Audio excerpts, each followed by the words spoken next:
కొడితే ఏనుగు కుంభస్థలాన్నే కొట్టాలి అన్నట్టు కేటీఆర్ ఏకంగా సీఎం రేవంత్ రెడ్డి సొంత గడ్డ మీద మీటింగ్ పెట్టిండు. లగచర్ల భూముల లడాయికి లంబాడి సోదరులకు అండ ఉండటానికి పోయిండు కేటీఆర్. అగా చూడుండ్రి జనాలు ఎట్లా పొట్టొచ్చిండ్రో.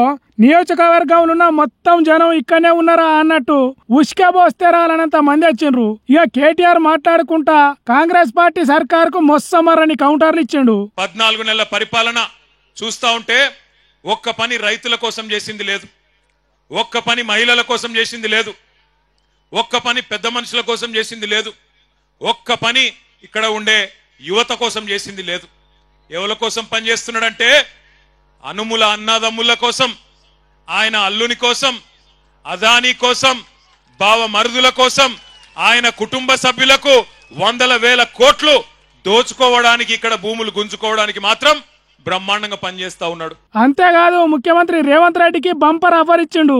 అది ఏంటిదంటే పేదోళ్ళందరూ సంతోషంగా ఉన్నారు అంటున్నావు కదా, దమ్ముంటే రేవంత్ రెడ్డి కొడంగల్ ఎమ్మెల్యే పదవికి రాజీనామా చేసి మళ్ళీ ఇక్కడికి రా, ఎవరు గెలుస్తారో చూద్దాం. నీకు మాటిస్తున్నాం. మేము ఇంతమంది రాము, నువ్వు భయపడకు. మేము ఇంతమంది రాము ప్రచారంకు. మా పట్నం నరేందర్ రెడ్డి నామినేషన్ వేసి ఇంట్లో కూర్చుంటాడు, బయటికి కూడా రాడు. మేము జిల్లా నాయకులం కొంతమందిని తిరుగుతాం.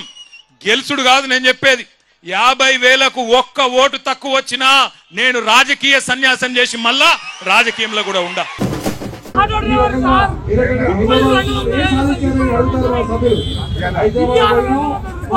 ఆర్ఎంపీలు పిఎంపీలు చేస్తున్న ధర్నా కాడికి పోయిన హరీష్ రావు సార్ కు అడ్డం వచ్చిండు గోకి అన్న. ఏందని హరీష్ రావు సార్ బయటికి దిగుడుతోని ఇట్లా గోడెల్లా పోసుకుంటున్నాడు మల్లయ్య అనే ఆటో డ్రైవరు. అయ్యా హరీష్ రావు సారు నన్ను ఆదుకోవయ్యా అని చేతులు జోడించి కాళ్ళు వక్కుతున్నాడు.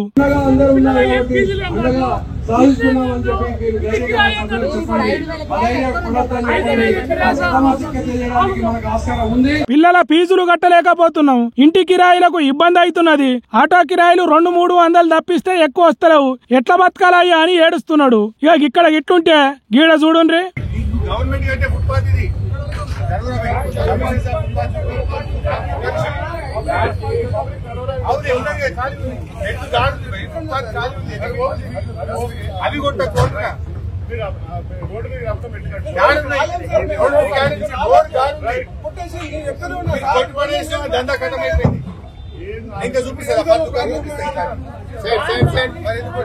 బండ్లగూడ బజార్ మీద హైడ్రా పేరుతోని 20-30 ఏళ్ల నుంచి ఉంటున్న డబ్బాలు ఇండ్లు కూలగొడుతుంటే అక్కడికి చేరుకున్నాడు హరీష్ రావు సారు. పేదోళ్ల ఇండ్లు దుకాణాలు చెప్పక చెయ్యక లేకుండా చేస్తే ఎట్లా అని ఆఫీసర్లను నిలదీసిండు. మీరేం బాధపడకుండ్రి అని జనాలకు ధైర్యం చెప్పి మున్సిపల్ కమిషనర్ కు ఫోన్ కొట్టిండు. పేదలకు ఇండ్లు కట్టించుడు దేవుడెరుగు, ఉన్న ఇండ్లు కూలగొట్టి ఏం సాధిస్తారయ్యా అని గట్టి వెనకద్దిచ్చిండు. ఇంకోటి భాయ్ సాబ్ దుకాణం ఇయ్యాల కట్టలే భాయ్ సాబ్ 20 సార్లు 20 ఏళ్ల నుంచి 15 ఏళ్ళకి వెళ్ళినాడు. నువ్వు ఇవాళ కొత్తగా ఎంకరేజ్ చేస్తే నువ్వు కూలగొట్టు, నేను వద్దటలేను. ఇవాళ కొత్తగా వాడు కబ్జా పెట్టే రోడ్ల మీదకి వస్తే కూలగొట్టు. ఉన్న దుకాణం 10 ఏళ్ళకెళ్ళి 15 ఏళ్ళకెళ్ళి ఉన్న దుకాణం ఎందుకు కొట్టుకుపోయి నువ్వు బతకని పోయి గరీబులను. ఇట్లా ఫోన్ కొట్టే వరకు ఎమ్మటే కమిషనర్ మిగతా ఆఫీసర్లు కూల్చివేతల కాడికి వచ్చిండ్రు. హరీష్ రావు సారు అక్కడ జరుగుతున్న అన్యాయాన్ని గట్టిగానే అడిగిండు.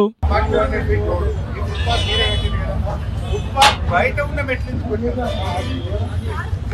బయట రాలే 28 సంవత్సరాల నుంచి అది నల్లైన భక్తులు 28 ఏళ్ళ నుంచి లేదు రేవంత్ రెడ్డి రాగానే. ఇదంతా సర్కార్ కు పెద్ద మోసం అవుతుంది అనుకున్నారో ఏమో. కూలగొట్టుడు ఆపి అక్కడి నుంచి వెళ్ళిపోయినరు ఆఫీసర్లు.